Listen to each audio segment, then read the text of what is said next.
A beautiful Brazilian influencer is in some really big trouble in Brazil. She's accused of running a drug ring, and her social media might be one of the reasons why. I go through the story of Melissa Said and how the cops caught up with her.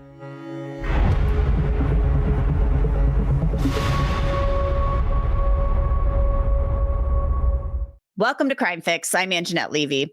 Melissa Said she loves weed. At least that's what her Instagram page says, and that's what police say about her. Said is very attractive. Her feed is full of photos of her looking fit and wearing bikinis.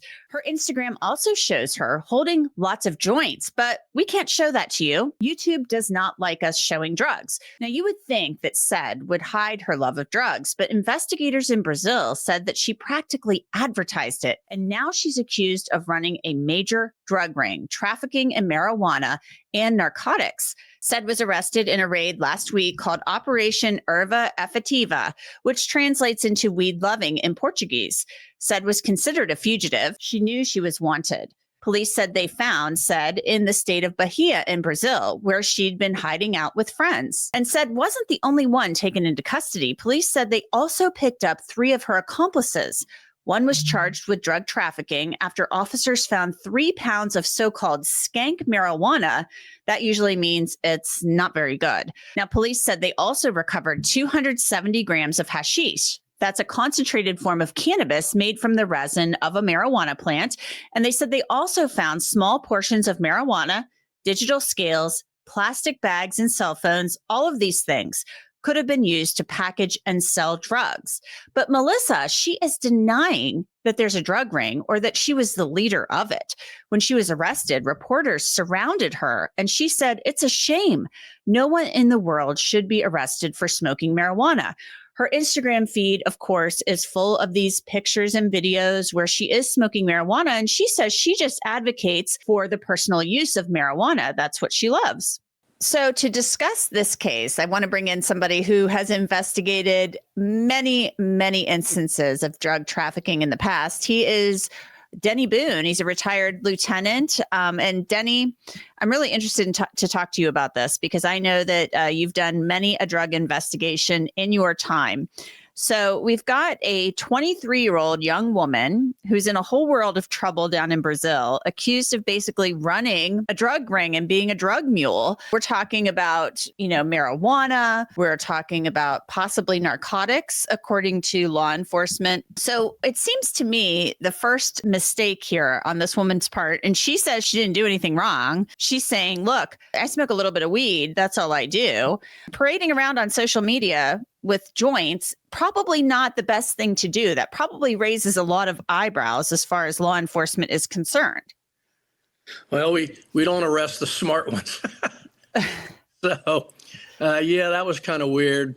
But yet she has, 300,000 followers or something. So combine an exotic location, a somewhat exotic, scantily clad female smoking weed, and I guess you're going to get some followers.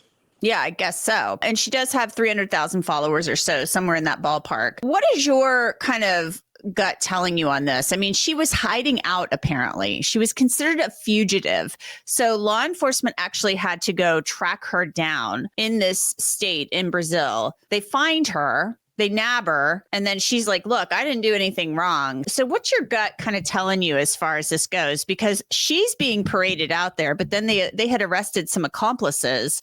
The accomplices' names, they don't appear to be floating around out there or being perp walked, but she is. Well, my gut feeling is she was probably a mid-level or lower dealer. She probably had 5 or 6 people maybe selling weed for her. They popped one of them, and one of them probably flipped on her. I think they're looking at the big picture on this thing. I'm sure they've been doing surveillance. They probably have phone taps. They definitely have informants on this, giving them information. But I don't know who gave her the title of the queen of this. I don't see her being the kingpin behind a big drug thing if she's putting all this on social media. I don't think she's smart enough to stay out of jail long.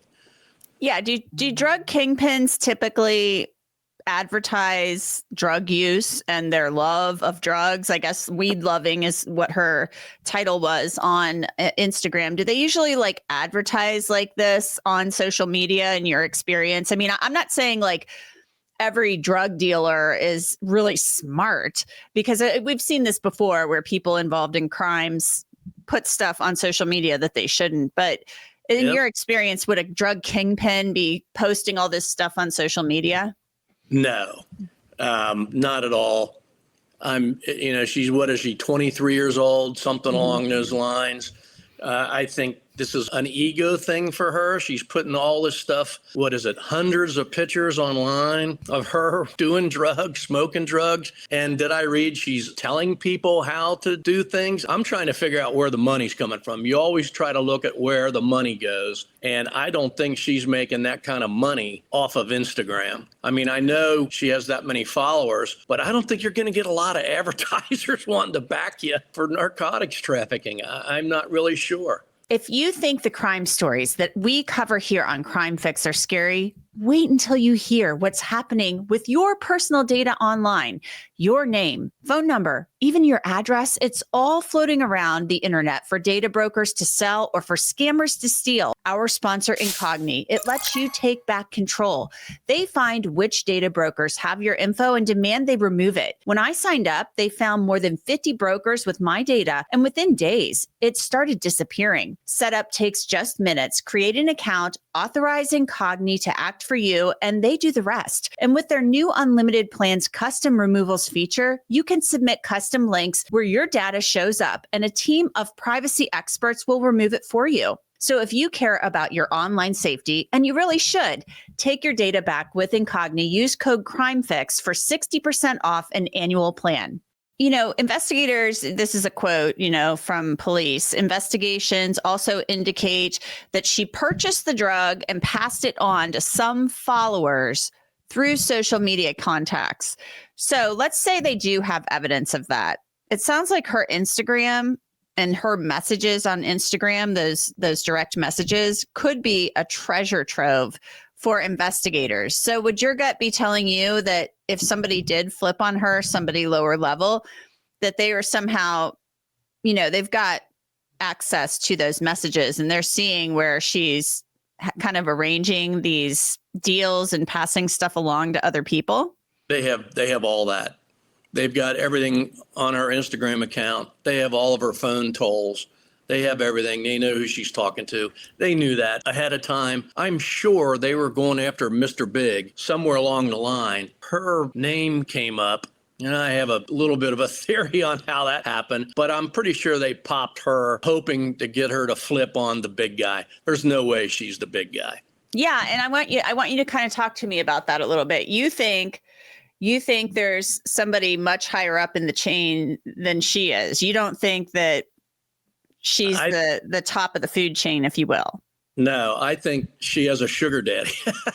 And I think that he's supporting her and this lifestyle, and he's probably providing the weed. Weed is sold by weight, and it takes a lot to make any kind of money. She's not going to make any kind of money selling joints or baggies of weed on Instagram to her followers. Although I don't think all 300,000 people are buying from her, but I'm sure some are. She still has to deliver it. There still has to be a delivery system somewhere. And maybe that's what the other 4 people that got popped, maybe that's what they were doing for her, was doing the deliveries. But somebody was supplying her, and somebody's financing her. If she owns all these different properties all over Brazil, that money's coming from somewhere. That's my opinion is. Well, I want to read a little bit more of some of the statement that has been obtained from, the police down there. It's apparently the State Department for Prevention and Suppression of Drug Trafficking down there in Brazil. It was discovered that in addition to promoting crime and drug use, she also sells and distributes narcotics in Bahia, with some people from Sao Paulo as one of her suppliers. But again, you don't think that maybe she's the top. You think she's somebody mid-level who's maybe kind of organizing some of this and making money off of it, but there's somebody above her that may be in charge, and she might be just like the digital social media face of this. Absolutely. I think she found her niche. I think she's part of an organization, and she found her niche with this social media thing. However, I think that's come to a screeching halt. Well, they talk about how one of her alleged accomplices, I guess, was caught with so-called skank weed. And so skank weed apparently is like weed that's kind of weak. This person had like a few pounds of so-called skank weed. That's different, I guess, from skunk weed, which is supposed to be really potent. Explain the difference between the two of those things to us. Like, so marijuana. Go ahead. Marijuana is sold by weight. Mm-hmm. Skank weed generally still has all kinds of that. They add stems and they add seeds and they add all kinds of other things to the marijuana to jack the weight up. So you're getting charged for the same weight, but you don't have as much marijuana in that bag. There's a lot of other junk in that bag. And they normally sell that kind of stuff to first-time customers or people that maybe haven't paid them as well. Or let me tell you, they do not sell skank weed to their best customers. They just don't do it. So maybe she knew something was up that is out there. Not that I'm aware of. There is no test for potency. I mean, you and I can't run around and want to buy some weed and say, well, let me test the potency first before I buy it. That's not out there. So you kind of got to, hope for the best. I guess that's not the right thing to say. But they've put all this other junk in there and then they sell that off to the unsuspecting people and the profit goes up. But you don't do that a lot or you're going to be out of business pretty quick. Interesting. And then the skunk weed is like the really, I guess, the better stuff, the more potent stuff. Like it's real stinky. Like, tell me about the skunk weed. It does smell. It smells like a skunk. I mean, it stinks. When we would have that stuff on our property room, it would stink up the entire police station. I mean, it is very aromatic and you can't mask that at all. But back in my day, and I'm old, so I'll tell you, Acapulco Gold and Sensimine and all those were all supposed to be high potency. That was what you wanted. And there was a little bit of a premium for buying that stuff. But, skunk weed it just, they just gave it that name because it smells bad, but it is supposed to be more potent. Skank is low level. It's very low level stuff. What's interesting to me is that they're saying she has 5 properties. So if they're saying she owns 5 of these properties, is it possible that somebody, if there is somebody bigger, higher up in the food chain on this drug operation than she is, allegedly, is it possible somebody put these in her name just to have her be like the front of this instead of somebody else? Well, I don't know if she's a front, but that might have been a way to launder money. Maybe they were laundering money through her, among other things. I don't know where she's getting that money. She's not making that kind of money selling marijuana. I can tell you that. She's not making that kind of money. Somebody is supporting that lifestyle. Mm-hmm. I forget what they say. You got to be making some kind of money off of Instagram. And I don't think the bathing suit companies I can't imagine who would be doing that, except I'm not that familiar with the social media, but there are ways that she can still make money doing this, but not to be buying properties all over Brazil. Somebody's supplying that cash, and I think that's the big guy. Well, there is also talk of potentially, even though she's, all over social media talking about marijuana, of course. But there is talk about possible, in one of these articles written about this, talk about potentially narcotics. And maybe there's more money in narcotics.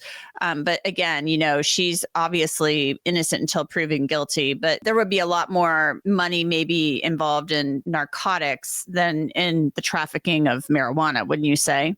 I'd say so. And they said she got caught at the airport, but they didn't say what she got caught at the airport with. So I'd kind of like to know what that was. Were those pills? Was it powder or was that weed? That might make a big difference. Yeah, that might make a huge difference. It says that it's illegal, apparently, to sell marijuana in Brazil, but it was decriminalized for private and personal use in 2006 in Brazil. So I don't know how one gets a hold of it if you can't buy it. I don't know. Maybe you have to have a license. Maybe it's something like that in Brazil where you can purchase it and use it for private use, but you just can't be like selling it without a license. So it'll be interesting to see how all of this pans out. But she faces potentially up to 25 years in prison if she's found guilty. So that's a lot of time for somebody who's 23 years old. You know, she'd be 48 years old if she's convicted and gets that much time. Yeah, she's gotten herself into a bind. I don't know what else to tell her. She's in trouble. Yeah, they opened the investigations after she was caught with drugs inside an airport, allegedly. So, you know, there's some there, and she'll just say, look, I'm advocating for cannabis use. This is going to be her defense. I advocate for cannabis use on social media. I'm being targeted because of that. So it'll be interesting to see how it pans out. Denny Boone, thank you so much for your time. I really appreciate it. Thank you. Now, again, Melissa Said is denying all of these allegations. When she was arrested, she was surrounded by the reporters, as I told you earlier, and she simply says she's an advocate for smoking marijuana, and she denies being involved in any trafficking of drugs. So we'll keep an eye on this and see where the case goes. That's it for this episode of Crime Fix. I'm Anjanette Levy. Thanks so much for being with me. I'll see you back here next time.